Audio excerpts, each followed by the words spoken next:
آج ہم بہت ہی اہم شخصیت کے پاس موجود ہیں، حارث میرا صاحب کے پاس آئینی ترمیم ہونے جا رہی ہے۔ آئیے ان سے پوچھتے کیا کہتے ہیں۔ یہ السلام علیکم سر۔ السلام علیکم، کیا حال ہے؟ ٹھیک ہے۔ آئینی ترمیم تو یہ دیکھیں پارلیمنٹ کا استحقاق ہے، جو وہ سمجھتے ہیں، اکثریت گورنمنٹ کی ہے، وہ جو اپنے لیے سمجھتے ہیں جو بل ان کے لیے ٹھیک ہے وہ ان کو پاس کرنا چاہیے، وہ کر رہے ہیں۔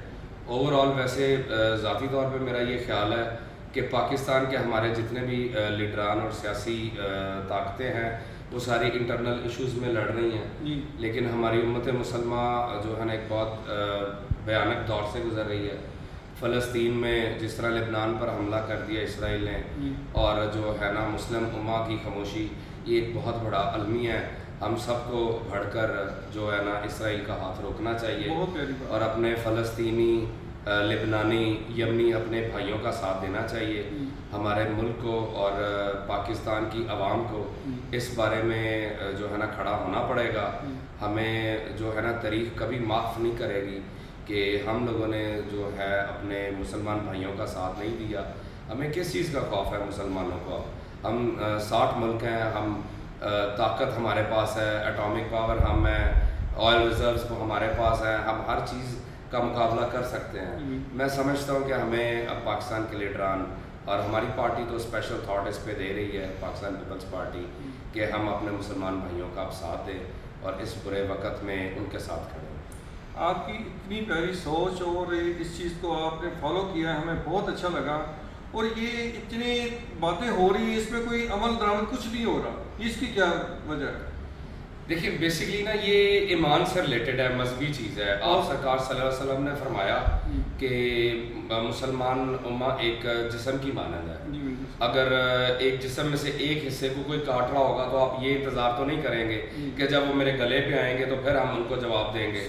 بحیثیت پاکستان میں یہ سمجھتا ہوں پاکستانی کہ اب ہمیں پاکستان کو بھی آگے بڑھنا ہوگا اور ہمیں یہ ظلم کو روکنا ہوگا۔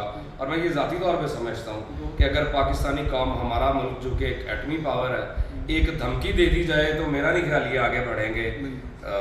بس اب دیکھیں اللہ پاک ہم پر رحم فرمائے۔